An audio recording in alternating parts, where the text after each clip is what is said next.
20세기의 위대한 신학자 칼 바르트는 그리스도인은 한 손에는 신문을, 한 손에는 성경을 들고 살아야 한다, 그렇게 이야기했습니다. 일종의 해석학적 원리, 해석학적 순환에 관한 이야기지만 우리들의 그리스도인들은 단순히 세상만 보지 말고 이 세상을 믿음의 눈, 성경의 눈으로 세상을 볼 수 있어야 한다, 그런 의미이기도 합니다. 요즘 쏟아지는 뉴스들 가운데에 어떤 뉴스를 가장 관심 있게 보십니까? 많은 뉴스들이 있을 수 있습니다. 아마 그 가운데 우리의 삶에 가장 큰 영향을 미치는 것이 있다면 미국 연준의 금리 인상일 것입니다. 비속어 논란도 있지만 그것은 여러분 시간이 지나가면 잊혀질 것이고, 그런 비속어 논란은 모든 정치인들이 그런 실수를 하지요. 우크라이나의 전쟁, 우리도 여러분 전쟁을 겪어보았습니다. 바로 내 옆에 포탄이 떨어지지 않기 때문에 우리는 안타까운 마음이지만 우리는 그것을 실감하기는 쉽지 않습니다. 하지만 미국 연준이라고 하는 것이 미국 정부의 금융정책을 결정하는 최고 의사 결정기관을 말하는데, 거기에서 금리를 올리면 그 소식은 의미가 좀 다릅니다. 왜냐하면 덩달아 전 세계에 있는 모든 은행들이 금리를 올리게 되고, 행여라도 대출을 안고 있는 사람이라면 그 대출이자가 감당할 수 없는 수준으로 상승하기 때문에 그렇습니다. 우리 한마음교회는 다행히 빚이 단일원도 없으니까 다행이지만, 얼마 전에 아는 후배가 전화가 왔어요. 목사님 좀 도와주세요. 왜? 그랬더니 대출을 받아서 교회를 이전했는데 대출이 예전에 2배 이상 올랐답니다. 간신히 버텨왔는데 이제는 더 이상 견딜 수가 없다는 거예요. 저의 경험이 오버랩됐습니다.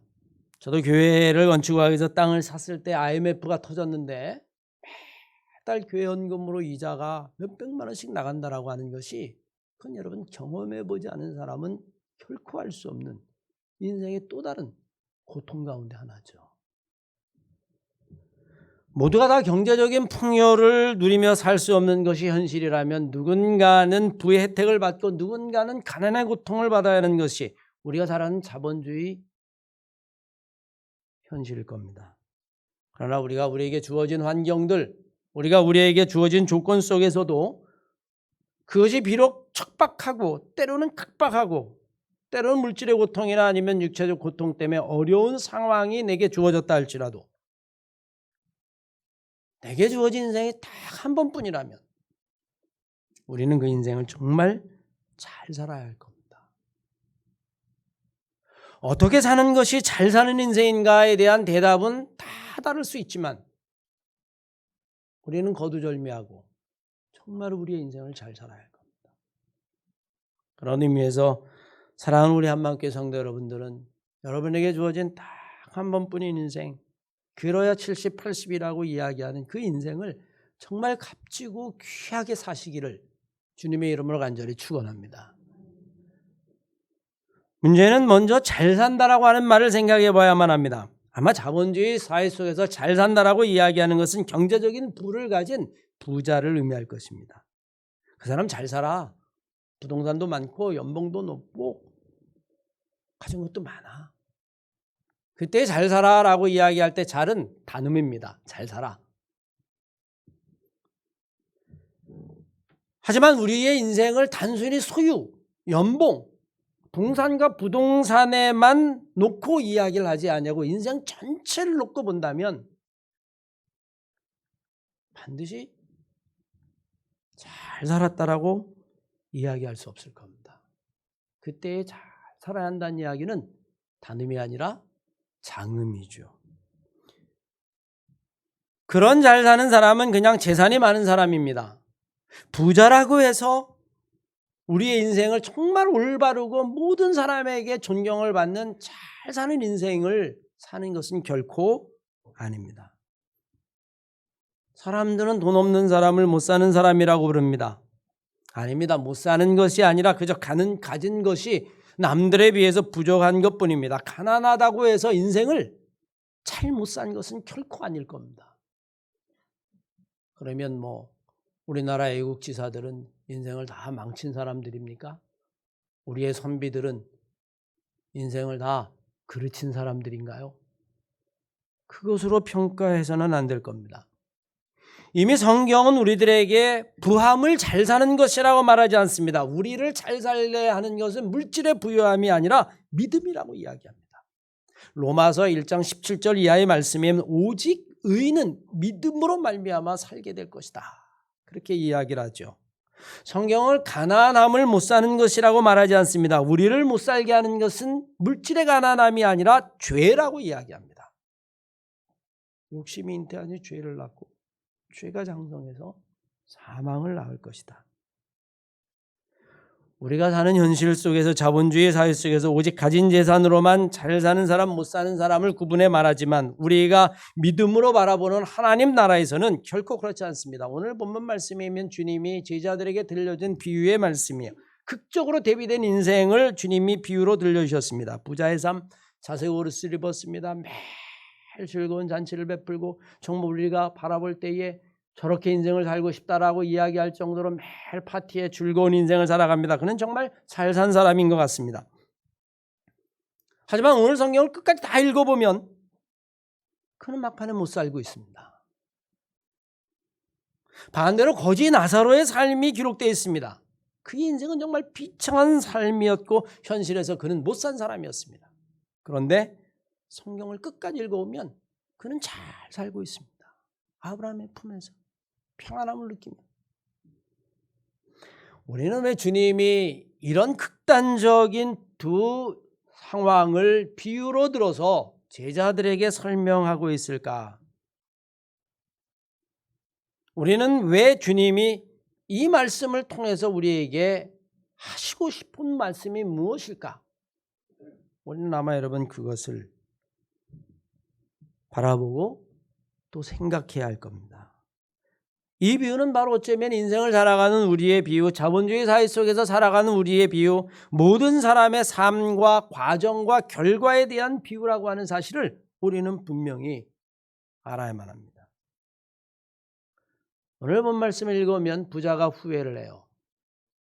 이런 후회를 그가 좀 살아서 했더라면 그는 아마 여러분 죽어서 오히려 잘 사는 사람이 되었을 겁니다. 오늘 본문 말씀의 나사로와 그리고 부자의 비유를 통해서 주님이 우리에게 들려주시고자 하는 것, 한 번뿐인 인생, 여러분과 저의 삶이 하나님 보시기에 뿐만 아니라 사람들 보기에도 정말 잘 살 수 있는 인생이 되시기를 주의 이름으로 간절히 축원합니다. 오늘 본문 말씀은 우리에게 인생의 관점을 넓히라라고 이야기합니다. 여러분 23절 이하의 말씀이면 저가 음부에서 고통 중에 눈을 들어 멀리 아브라함과 그의 품에 있는 나사로를 보고라고 이야기합니다. 단지 우리의 삶을 현실에만 국한해서 설명하지 않습니다. 현실, 그리고 누구도 피할 수 없는 죽음, 그리고 죽음 너머에 우리에게 펼쳐질 일들, 하나님의 심판. 여러분 오늘 본 말씀에 예수는 제자들에게 더 넓은 인생의 파노라마를 설명하고 있는 거예요. 과거와 현재뿐만이 아니라 죽음, 그리고 죽음을 넘어선 저 넓은 그 관점으로 우리의 인생을 보란 이야기죠. 쉽게 이야기하면 좀 더 우주론적인 관점이라고 이야기할까요? 여러분 세상에는요, 정말로 바라보는 관점이 많습니다. 다양한 관점은 일치하지 않을 뿐만 아니라 때로는 그 관점과 관점의 차이가 충돌을 해서 갈등을 일으키기도 하고 그 갈등은 불신을 낳고 그리고 대결을 낳고 때로는 폭력과 전쟁을 낳기도 하죠. 여러분 세상을 무슨 관점으로 바라보십니까? 경제적인 관점으로만 바라본다면 우리는 분명 문명의 풍요로운 혜택을 누리고 있는 것만큼은 분명합니다. 먹을 것도 없었습니다. 그런데 농업혁명이 일어나서 이제 우리는 여러분 먹을 것이 풍부해졌습니다. 예전이라면 인력거나 리어커를 타고 다녀야 되겠지만 이제는 여러분 자동차를 타는데 그것을 넘어서서 자율운행을 이야기하고 이제는 전기차를 이야기하고 수소차를 이야기를 합니다. 이제 개인 자가용이 비행기를 겸할 그런 모빌리티가 나올 거라고 이야기를 합니다. 예전엔 3배우 탄화를 가지고 봄, 여름, 가을을 지내야 했다면 이제는 여러분 전부 다 집마다 봄, 여름, 가을, 겨울 철에 따라 옷을 입고 살아갑니다. 컴퓨터를 가지고 있습니다. 우리는 지금 생각해 보면 경제적인 관점으로만 바라본다면 우리는 수많은 문명의 혜택을 누리고 있어요. 분명 우리는 잘 사는 겁니다. 맞습니다. 하지만 여러분 관점을 좀 바꿔볼까요? 생태학적 관점에서 바라본다면 어떨까요? 인간의 문명이 그렇게 발달할수록 환경이 오염됩니다. 지금 지구에서 잡히는 바다에서 잡히는 모든 물고기에는 다 미세 플라스틱이 그 물고기의 몸속에 있다는 걸 여러분 아십니까? 이제 더 이상 우리는 물을 그냥 마실 수 없고 사 먹어야 될 뿐만이 아니라 이제는 여러분 공기도 오염돼서 10년, 20년 후에 우리는 어쩌면 공기조차도 사 먹어야 될지도 몰라요. 100년 전에 우리가 물을 사 먹는다라고 이야기하면 봉이 김선다이라고 이야기했을 겁니다. 뿐만 아니라 기후재앙이라고 이야기합니다. 도처에서 폭염이, 폭우가, 산불이, 기록적인 기온이 상승하고 인류는 여러분 어떤 생태학자들은 지금 인류는 집단 자살을 향하여 질주하고 있다. 여러분 그렇게 이야기했어요. 플라스틱이 얼마나 우리가 사는 세상을 망치고 있는지 우리는 알면서도 멈출 수 없다. 자, 경제적인 관점에서 바라본다면 우리는 지금 풍요의 세대를 누리고 그거보다 더 많은 풍요를 누릴 거라고 장담하지만 생태학적 관점에서 바라본다면 이 풍요는 끝날 것이라고 이야기합니다. 우리가 살 수 있는 자연이 더 이상 견디지 못한다라고 이야기합니다. 집단 자살이라고 이야기합니다. 우리는 어떻게 해야 할까요? 우리는 어떤 관점을 가지고 세상을 살아야 할까요? 여전히 우리는 경제적인 관점을 가지고 더 많은 개발, 더 많은 공산품, 더 많은 풍요로움 이것을 우리는 주장해야 할까요? 아니면 생태학적 관점을 가지고 우리는 자연의 회복, 생태계의 회복을 이야기해야 할까요? 정면으로 충돌하고 있어요. 경제적인 관점에서 우리는 지금 잘 살고 있지만 생태학적 관점에서만 바라본다면 우리는 정말 지금 못 살고 있는 겁니다. 아무것도 남아날 것이 없을 겁니다. 현실적인 관점에서 바라본다면 우리는 경제적인 관점을 선택해야 될 거고 우리는 생존과 영적인 관점에서 이야기한다면 신앙적인 관점에서 이야기하는 하나님이 만들어 놓은 이 생태계에 관한 자연에 관한 생태학적 관점을 가져야 될 겁니다. 이 둘을 좋아한다라고 하는 것이 그렇게 쉽지 않아요. 오늘 본문 말씀의 부자는 비로소 죽어서야 자기가 세상을 볼 수 있는 눈이 생겼습니다. 고통 중에 눈을 멀리 들어 보았다라고 이야기합니다. 그가 만약에 살아서 죽음 이유를 생각할 수 있었더라면 그는 여러분 그렇게 살지 않았을 겁니다. 그저 눈앞의 잔치와 파티, 눈앞에 벌어지는 즐거움, 그런 죽음 이유는 단 한 번도 생각해 보지 않았어요. 혹시 여러분 우리가 그렇게 살지 않습니까? 일제강점기 때에 시인이며 소설가였던 이광수 여러분 아실 겁니다.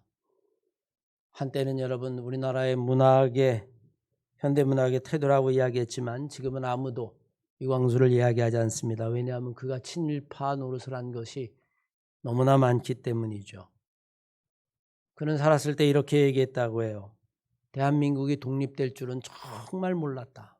그때 현실은 조선은 망한 거나 다름없다. 망했죠. 한일합방하고 나라를 빼앗기고 고종이 하야하고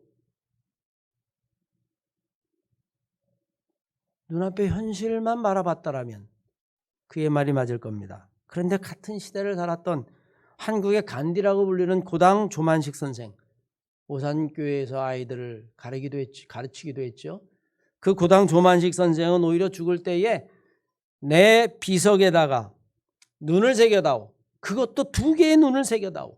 한 눈으로는 내가 이 일본의 패망을 보고 한 눈으로는 조국의 독립을 봐야겠다.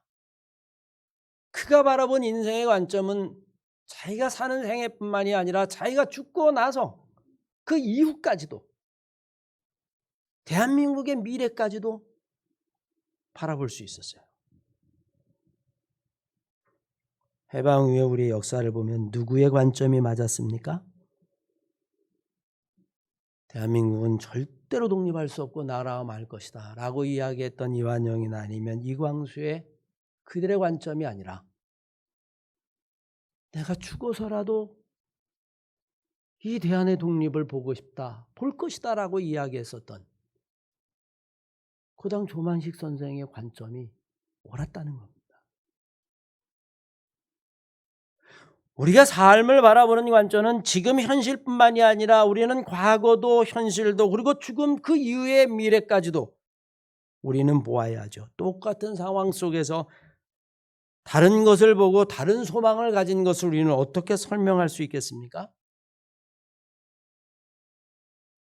오늘 본 말씀에 등장하는 부자는 잘 살았을지 몰라요. 그러나 그 인생을 잘 산 게 아닙니다. 정말로 인생을 잘 사는 사람은 과거 그리고 지금 눈앞에 보이는 현실뿐만이 아니라 죽음 그리고 그 이후의 자기의 삶까지도 그 영생까지도 생각할 수 있는 오늘 주님이 들려주신 이 비유 속에 담겨있는 그 넓은 자기의 삶의 파노라마 그것을 볼 수 있는 사람이 정말 인생을 잘 사는 사람이죠. 우리 한마음교회 성도들이 그렇게 인생을 잘 사는 성도들이 되시기를 주의 이름으로 간절히 축원합니다. 한 걸음 더 나아가서 우리에게 하나님의 눈, 하나님의 심정이 있어야 함을 가르쳐 줍니다. 24절 이하의 말씀을 보십시오. 불러가라되 아버지 아브라함이여 나를 긍휼히 여기사라고 이야기합니다. 나를 불쌍히 여겨달라는 이야기입니다. 자기는 생애 사는 동안에 현실 속에서는 단 한 번도 내가 불쌍한 사람이라고 생각해 보지 않았을 겁니다.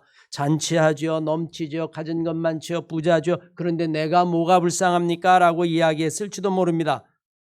그러나 오늘 본문 말씀 우리들에게 그것을 이야기하는 것이 아니에요. 우리 자신뿐만이 아니라 심지어는 이웃 타인까지도 아니 자연과 온 세상까지도 하나님의 눈으로 보아야 한다는 이야기입니다. 그것을 오늘 부자는 이렇게 고백해요. 긍휼히 여기소서. 나를 불쌍히 여기소서. 여러분 여전히 우리 성도님들 그런 생각하고 계십니까? 아니 내가 뭐가 불쌍해? 내가 고아야. 뭐 가진 게 없어. 내가 사회적 지위가 없어.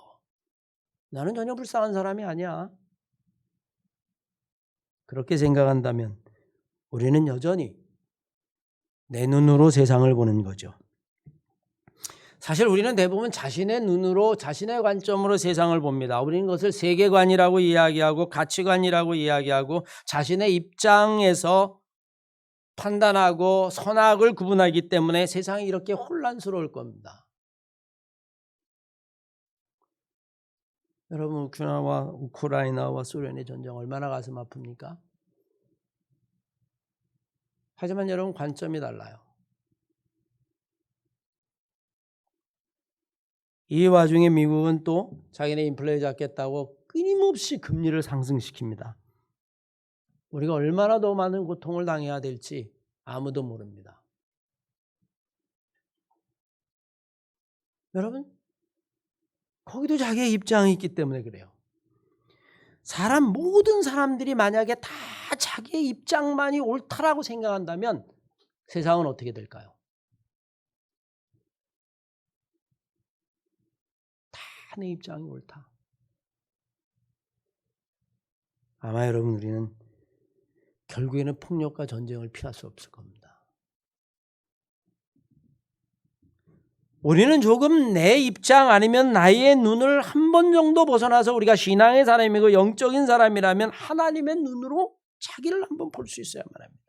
부자는 죽어서야 비로소 자기의 고통 속에서 자기가 불쌍한 존재라는 것을 깨달았습니다. 그래서 나를 불쌍히 여기소서, 나를 긍휼히 여기소서라고 이야기합니다. 여러분이 저를 볼 때는 어때요? 한마음교회 최영근 목사 불쌍합니까? 아무도 불쌍하다고 생각하지 않을 겁니다.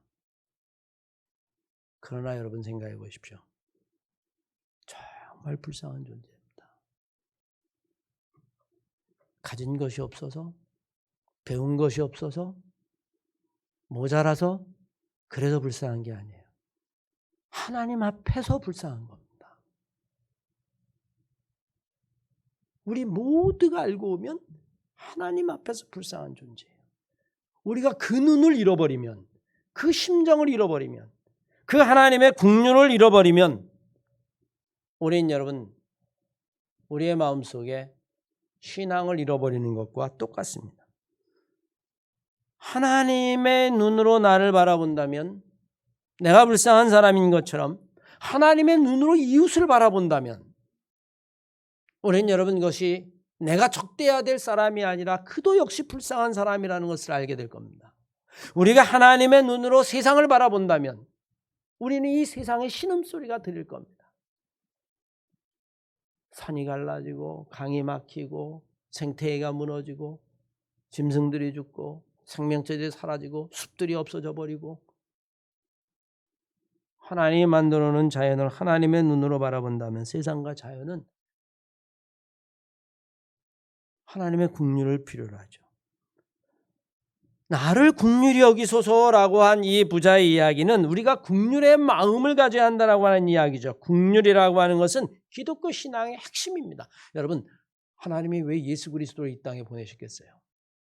우리가 잘 사는데, 부족함이 없는데, 우리가 의인인데,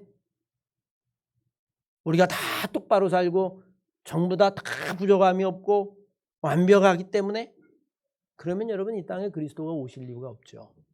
우리 인생이 불쌍한 인생이, 우리를 긍휼히 여겨서 예수 그리스도를 보내셨다고 성경은 우리에게 분명히 이야기하죠. 내가 하나님께 긍휼히 여김을 받아야 되는 인생이라는 것을 여러분 이 부자는 비로소 깨달았습니다. 그렇습니다, 여러분. 우리에게 필요한 것은 바로 이거죠. 주기도민도 우리에게 분명히 이야기합니다. 우리가 우리에게 죄 지은 자를 사하여 준 것 같이 우리의 죄를 사하여 주옵시고, 세상의 모든 사람들은 서로 긍휼히 여기고 또 긍휼히 여김을 받으며 살아가야 한다라고 하는 사실을 오늘 성경은 우리들에게 분명히 가르쳐 줍니다. 긍휼히 여기는 마음이 사라져 버릴 때에, 하나님이 나를 긍휼히 여긴다라고 하는 건, 내가 하나님의 긍휼이 필요하다라고 하는 것을 우리들이 잃어버릴 때에 하나님과 우리 사이에 담은 여전히 있는 것이고, 우리가 이웃과 살아갈 때에 그 이웃도 하나님의 긍휼히 여김을 받는 존재라고 하는 사실을 우리가 잃어버릴 때에 우리는 이웃과 우리 사이에 허물 수 없는 담이 생기는 것이고, 우리가 세상을 바라보고 자연을 바라볼 때에 그것도 역시 하나님의 긍휼함을 입은 세상이라고 하는 사실을 잃어버릴 때에 우리는 자연을 마구 파헤치고 내 멋대로 이용하고, 결국에 자연은 인간에게 더 큰 재앙으로 돌아오고, 저는 바라보는 우리 사랑하는 한마음교회 성도 여러분들이 인생을 살아갈 때에 나뿐만이 아니라 이웃도, 그리고 자연도, 세상도 하나님의 긍휼함이 필요한 존재라고 하는 사실을 깨달으며 인생을 살아가시기를 주의 이름으로 간절히 축원합니다. 끝으로 여러분, 믿음으로 사는 것이 잘 사는 것입니다. 오늘 본문 말씀을 보시오. 부자는 정말 놀랐습니다. 이렇게 자기 인생의 파노라마가 현실이 아니라 죽음 그리고 그 이후까지 있다라고 하는 사실은 너무너무 놀랐습니다. 그래서 이야기합니다. 죽은 나사로를 살려서 내 형제의 집에 보내십시오. 그러면 거기에 내 5 형제들이 있는데 그들이, 그 부자들이, 그들이 이 나사로를 보면 아마 회개하고 돌아올 겁니다 라고 이야기를 합니다. 그랬더니 오늘 아브라함이 이야기하죠. 거기에는 모세가 있지 아니하냐, 거기에는 선지자가 있지 아니하냐. 여러분 어떻게 생각하십니까? 죽은 나사로가 살아나서 부자의 형제들에게 가서 죽은 다음에는 이런 형벌이 있습니다 라고 이야기하면 그들이 들을까요? 물론 여러분 들을 수도 있습니다. 또 믿을 수도 있습니다. 그러나 그들이 믿은 이유는 뭘까요? 진짜 믿음으로 믿은 게 아니라 눈앞에 보여주니까 믿은 거예요. 부자가 하는 이야기의 핵심은 뭔지 아십니까? 눈앞에 보여주면 믿겠다는 이야기예요. 자, 나사로가 죽었어요. 살아났어요. 그래가지고 나타났어요. 그러니 눈앞에 보이니 안 믿을 수 없을 거 아닙니까? 그러니 그렇게라도 믿게 해주십시오라고 이야기하는 건 눈앞에 보여달라고 하는 이야기죠. 사실 여러분, 예수님의 제자들 가운데도 그런 경우가 있죠. 예수님이 눈앞에 있는데도 못 믿었어요. 그랬더니 도마에게 주님이 말씀하시기를, 얘야, 네가 보고서야 믿느냐? 보지 않고 믿는 것이 복되다. 원문엔 여러분, 그것이 진정한 믿음이다. 그게 여러분도 올바른 표현입니다. 왜? 눈앞에 보여서 믿는 건요, 눈앞에 사라지면 또 못 믿습니다. 그는 존재를 믿는 게 아니라 현상을 믿는 거죠. 보여줘봐. 하나님 보여줘봐. 그러면 믿을게. 누구나 그렇게 이야기할 수 있어요. 그래서 하나님을 보여줘도 그 다음에 하나님이 또 숨어 계시면 또 안 믿습니다. 왜? 눈앞에 보이지 않으니까요. 오늘 본문 말씀이 우리에게 주는 것은 현실을 보고 믿는 것이 아니라 믿음으로 현실을 보라고 하는 이야기입니다. 29절 이하의 말씀에 아브라함이 가로되 저에게는 모세와 선지자들이 있으니 그들에게 들어도 될 것이다. 그들의 이야기를 못 믿는 사람은 아무리 눈으로 보여줘도 자기의 눈을 믿는 거지 정말 하나님을 믿는 게 아니다. 하나님이 눈에 안 보이면 그들은 또 안 믿을 것이다. 여러분, 이스라엘 백성들이 광야를 40년 지내는 동안에 수많은 은혜를 받았어요. 수많은 기적을 경험했습니다. 반석이 갈라지고 물이 나옵니다. 메추리와 만나를 줍니다. 그때는 금방 하나님을 찬양합니다. 하나님밖에 없다라고 이야기합니다. 그런데 하나님이 또 보이지 않고 고난이 찾아옵니다. 그러면 애굽으로 돌아가자라고 이야기합니다. 하나님이 어디 있냐라고 이야기합니다. 우리를 여기 인도하는 것은 하나님이 아니라 송아지라고 이야기합니다. 그들의 믿음은 뭐죠? 눈에 보이는 게 믿음인 거예요. 우리에게는 현실을 가지고 믿음을 얻는 것이 아니라 우리의 믿음을 가지고 우리가 살아가는 현실을 봐야 한다고 하는 사실이에요. 사랑하는 하나님의 성도 여러분, 우리는 정말 잘 살아야만 합니다. 우리 인생이 60, 70, 강건하면 80이라고 이야기하는데 그것조차도 여러분 정말 순식간에 지나갑니다. 저는 세상이 말하는 잘 사는 삶을 말하는 게 아닙니다. 그런 사람마다 자기의 복이 있죠. 왜냐하면 우리가 사는 자본주의 사회 속에서 오직 돈 하나만 가지고 저 사람 잘 살아라고 이야기를 하기 때문이죠. 저는 그렇게 잘 살라고 하는 이야기를 하는 게 아닙니다. 그것과 상관없이 부자라고 다 잘 사는 게 아니에요. 일전에 보니까 여러분, 어떤 사람이 전세 사기를 쳐가지고 수십 채를 수십억 수백억을 갖다가 가로챘어요. 여러분 어떻습니까? 그는 잘 사는 겁니까? 수백억을 가지고 있으니 잘 사는 겁니까? 아무도 그가 잘 살았다고 이야기하지 않을 겁니다. 그것은 여러분, 경제적인 것은 우리들이 살아가는 현실의 눈에서 바라볼 때 우리는 자꾸 그거로 우리의 인생을 평가하려고 그래요. 오늘 주님이 들려주신 이 비유의 말씀이 우리에게 주는 교훈이 뭘까요? 세상의 눈으로 성경을 보지 말고 역으로 성경으로 세상을 보라는 겁니다. 정말 잘 사는 것이 무엇인지를 알라는 겁니다. 저는 우리 사랑하는 한마음교회 성도 여러분들이 세상을 살아갈 때에 정말 한 번뿐인 인생을 잘 사는 그런 신앙의 사람들이 다 되시기를 주의 이름으로 간절히 축원합니다.